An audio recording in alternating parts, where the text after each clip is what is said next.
नमस्कार साथियों, एक बार मैं पुनः एक नए विषय के साथ आप सभी के सामने हाजिर हूं। आज का जो हमारा विषय है पृथ्वी का ऊष्मा संतुलन, यानी पृथ्वी का भी अपना एक ऊष्मा का संतुलन होता है। यानी जब दिन होता है तो हमारे वातावरण में सूर्य की उपस्थिति होती है, तो सूर्य से जो किरणें आती हैं वो प्रकाश के साथ साथ ऊष्मा भी लेकर आती हैं और वातावरण गर्म रहता है। लेकिन क्या होता है यदि सूर्यास्त हो जाए, प्रकाश और ऊष्मा का स्रोत कहीं गायब हो जाए, तो ऐसी स्थिति में वातावरण का तापमान तो अत्यंत ही न्यून हो जाना चाहिए। यानी जब प्रकाश और ऊष्मा होगा ही नहीं तो ठंडक को तो बढ़ जाना चाहिए, तापमान अत्यंत ही नीचे गिर जाना चाहिए।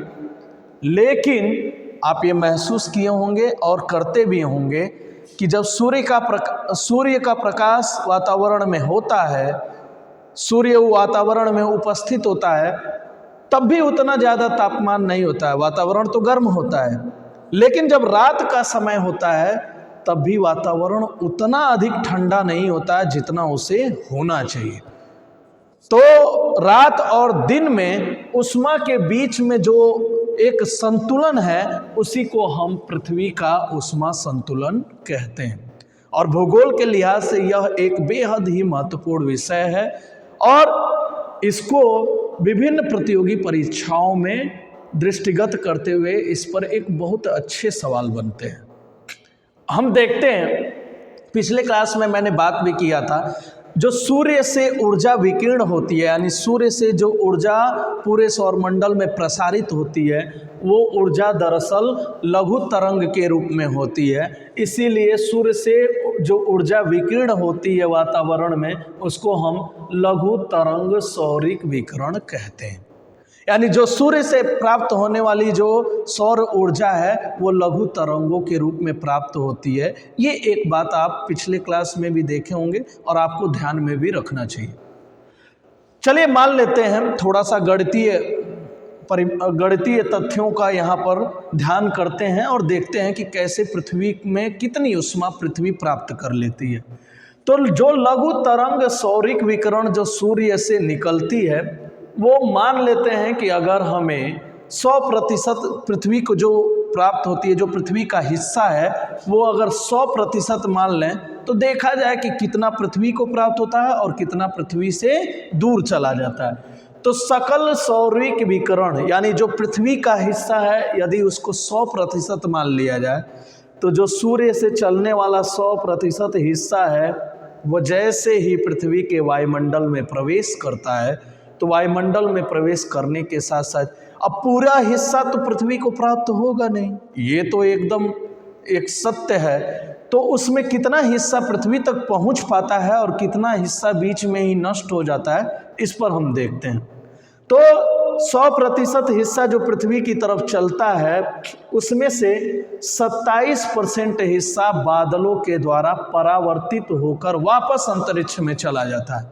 मैंने पिछले क्लास में भी बताया था, वे सतह जो चिकनाई युक्त होते हैं, वे सतह जो इनका रंग सफ़ेद होता है, वे सतह जो परावर्तित करने की क्षमता अधिक रखते हैं, वे सारे सतह किरणों को परावर्तित कर देते हैं। और परावर्तन का मतलब ये होता है कि जो किरणें सतह से टकराकर वापस जिस जगह से आई हैं वहीं लौट जाएं, इसी क्रिया को हम परावर्तन कहते हैं। तो जो 100% किरण इधर पृथ्वी की तरफ आ रही है, उसमें से 27% तो बादल ही वापस कर देते हैं। आंकड़ा देखते जाइएगा। उसमें भी बादल के अलावा भी वायुमंडल में बहुत सारे तत्व मौजूद हैं, धूल, गण, जल, वाष्प, ये सारी चीज़ें कहीं ना कहीं पूरे वायुमंडल के द्वारा 27% के अलावा जो 6% होता है, ये वायुमंडल के द्वारा परावर्तित कर दिया जाता है। और इसमें भी जो विकिरण 27% और 6% के अलावा जो विकिरण होती है, उसमें से 14% तो वायुमंडल क्या कर लेता है, अवशोषित कर लेता है। 6% तो ये वापस भेज देता है पूरा वायुमंडल, और 14% ये कहीं ना कहीं अपने अंदर अवशोषित कर लेता है। तो 14% यहाँ पे भी नष्ट हो जाता है।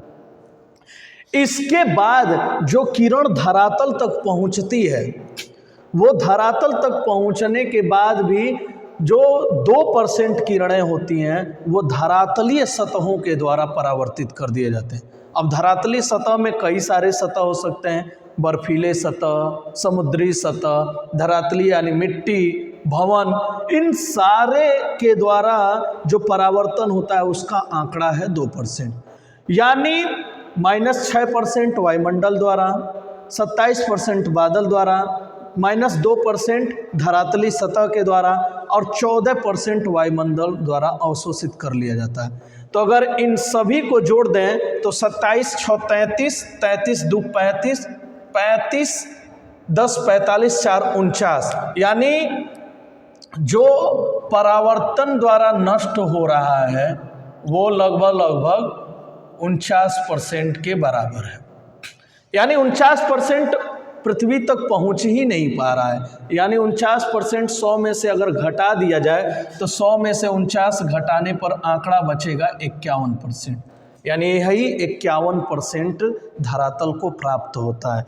यानी इसमें भी देखा जाए तो जो प्रत्यक्ष विकिरण यानी प्रत्यक्ष रूप से पृथ्वी तक पहुंचता है उसका आंकड़ा है 34%, और प्रकीर्णन के प्रभाव के द्वारा या विसरण द्वारा, तो विसरित दीवा प्रकाश के द्वारा जो विकिरण पहुंचता है धरातल तक वो लगभग है आंकड़ा आपका 17%। यानी विसरित दीवा प्रकाश के द्वारा जो विसरण फैलाव के द्वारा जो विकिरण धरातल तक पहुंच पाता है उसका आंकड़ा है 17%, और प्रत्यक्ष विकिरण के द्वारा 34%। इस प्रकार पृथ्वी का ऊष्मा बजट बैठता है सूर्य से प्रत्यक्ष रूप से प्राप्त 34%, विसरित दीवा प्रकाश से प्राप्त 17%, यानी टोटल हो गया 51%। तो 51% ऊष्मा पृथ्वी को लघु तरंगों के रूप में प्राप्त हो जाती है। ये एक इम्पॉर्टेंट बात है कि पृथ्वी को कितनी ऊष्मा प्राप्त होती है सूर्य से, वो है टोटल 100% में से 51%। अब देखिए संतुलन तभी कायम रहेगा जब आप जितना लिए हैं वापस उतना ही लौटा दें। किसी से हम कर्ज लेते हैं तो कर्ज जितना लिया है अगर वापस उतना लौटाते हैं तभी हमारा बैलेंस बना रहता है, अन्यथा बैलेंस गड़बड़ा जाता है। तो भाई हम 51% लिए हैं तो 51% पृथ्वी को वापस भी तो करना पड़ेगा, तभी तो संतुलन कायम रहेगा। और यही कारण होता है कि दिन और रात के बीच में जो तापांतर होता है वो बहुत ज़्यादा नहीं होता है। तो ये तो दिन में हो गया, दिन में इतनी ज़्यादा 51% ऊष्मा प्राप्त होती है। अब रात के बारे में देखते हैं। अब जब सूर्य नहीं रहता है वातावरण में तब कौन सी घटना होती है। तो जब सूर्य नहीं रहता है उस समय भी विकिरण होता है, उस समय पृथ्वी जितनी ऊष्मा प्राप्त की रहती है उसी ऊष्मा को वापस वो विकिरण के द्वारा नष्ट करती है। और ये दरअसल जो किरणें निकलती हैं पृथ्वी धरातल के द्वारा जो वापस की जाती हैं ये दीर्घ तरंगों के रूप में निकलती हैं। और इसीलिए पृथ्वी के धरातलीय भाग द्वारा वापस विकिरण को या वापस विकिरित तरंगों को दीर्घ तरंग पार्थिव विकिरण के नाम से जानते हैं।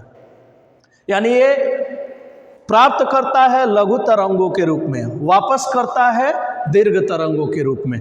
अब कैसे वापस होता है जरा इसको भी देख लें। पृथ्वी से विकिरण यानी धरातल के द्वारा जो विकिरण होता है वो लगभग 23% होता है प्रत्यक्ष ढंग से, और इस 23% में 17% तो सीधे अंतरिक्ष में चला जाता है, लेकिन जो 6% होता है ये वायुमंडल में समाकर अवशोषित हो जाता है और वह वायुमंडल को गर्म करने का काम करता है। यानी 23% जो पृथ्वी प्रत्यक्ष ढंग से वापस करती है उसमें 17% अंतरिक्ष वापस चला जाता है, लेकिन 6% यहीं रुक कर वायुमंडल को गर्म कर देता है। 9% यानी जो 9% पृथ्वी वापस करती है उसमें से 9% हिस्सा संवहन क्रिया और विक्षोभ क्रिया में समाप्त हो जाती है। संवहन मतलब एक कण से दूसरे कण में ऊर्जा का जो स्थानांतरण होता है उसी को संवहन कहते हैं।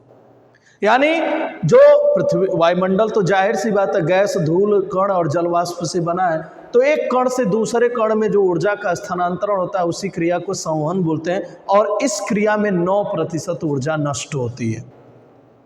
बाकी बची 19% ऊर्जा ये वाष्पीकरण की क्रियाओं के द्वारा खर्च हो जाती है, क्योंकि वाष्पीकरण क्रिया होती है तो अवस्था परिवर्तन होता है और बड़े पैमाने पर ऊर्जा वापस वायुमंडल को भेज दी जाती है। तो इस तरह से दीर्घ तरंग पार्थिव विकिरण के द्वारा जो किरणें वापस अंतरिक्ष में भेजी जाती हैं उसका यदि बजट देखें तो विकिरण के द्वारा 23% नष्ट हो रहा है, विक्षोभ और संवहन के द्वारा 9% और वाष्पीकरण के द्वारा 19%। टोटल आंकड़ा जोड़ने पर बैठता है 51%। यानी जितना पृथ्वी ने प्राप्त किया था 51%, उतना उसने वापस कर दिया। इसीलिए दिन और रात के तापमान में बहुत ज़्यादा अंतर नहीं देखने को मिलता है। दिन में तो तापमान चढ़ता है लेकिन रात में तापमान उतना गिरता भी नहीं है, इसी उष्मा संतुलन के कारण। क्योंकि अगर जितना प्राप्त करता, अगर उससे कम खोता, कम वापस करता, तो वायुमंडल ज़्यादा गर्म हो जाता, और जितना प्राप्त कर रहा है उससे अधिक खोने लगता तो वायुमंडल में शीतलता ज़्यादा आने लगती। तो यही एक प्रकृति का एक सबसे बड़ा उपहार है कि पृथ्वी अपनी प्रक्रियाओं के द्वारा पृथ्वी के तापमान को, पृथ्वी के ऊष्मा को संतुलित रखने का प्रयास करती है, जिसे हम पृथ्वी का ऊष्मा संतुलन कहते हैं।